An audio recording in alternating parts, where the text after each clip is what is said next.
અમરેલીમાં લોભામણી સ્કીમના નામે અનેક લોકો સાથે છેતરપિંડી કરનાર આરોપી ઝડપાયો છે। છેતરપિંડી કરનાર આરોપીના 5 દિવસના રિમાન્ડ મંજૂર થયા છે। રૂપિયા 6 લાખની ઠગાઈ કરી ફરિયાદ નોંધાવી હોય જેને લઈને અમરેલી પોલીસ દ્વારા આરોપીની ધરપકડ કરવામાં આવી છે। ફરિયાદ બાદ મીરા માર્કેટમાં આવેલી પાર્થ ઇન્વેસ્ટમેન્ટ નામની ઓફિસમાં દરોડો પાડી સાહિત્ય પણ જપ્ત કરવામાં આવ્યું છે। રિમાન્ડ દરમિયાન કેટલાક લોકો સાથે છેતરપિંડી થઈ છે, સ્કીમના નામે કેટલાક લોકો બેનામી વ્યવહાર થયો છે તે વિશે પોલીસની મથામણ શરૂ કરી દેવામાં આવી છે। જે કેસની ગુજરાતી સાથે જૈનિક સુજિત્રા અમરેલી શહેર ખાતે મીરા આર્કેડમાં પાર્થ ઇન્વેસ્ટમેન્ટ નામથી ઓફિસ બનાવી વિપુલભાઈ હરકિશનભાઈ ચાવડા દ્વારા ચોપાનિયામાં સાપ્તાહિકમાં લોભામણી જાહેરાતો આપી, જેમાં ધર્મેન્દ્રભાઈ જીવનભાઈ વાજા દ્વારા 6 લાખ રૂપિયા મ્યુચ્યુઅલ ફંડમાં રોકવામાં આવશે એવી લાલચ આપી એમની પાસેથી રૂપિયા મેળવી સમય મુદત વીતીએ એ પૈસા પરત ન કરતા ધર્મેન્દ્રભાઈ દ્વારા અમરેલી શહેર પોલીસ સ્ટેશનમાં ગુનો દાખલ કરવામાં આવેલ છે।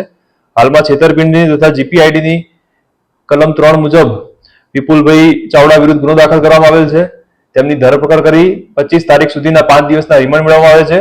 અન્ય પણ આવા કોઈ ઈસમો વિરુદ્ધ એમના ઈસમો પાસેથી કોઈ પૈસા લીધા છે કે નહીં, લોભામણી જાહેરાતો દ્વારા કેટલા લોકો સાથે આવું ફ્રોડ કર્યું છે એની તપાસ કાર્યવાહી ચાલુ છે।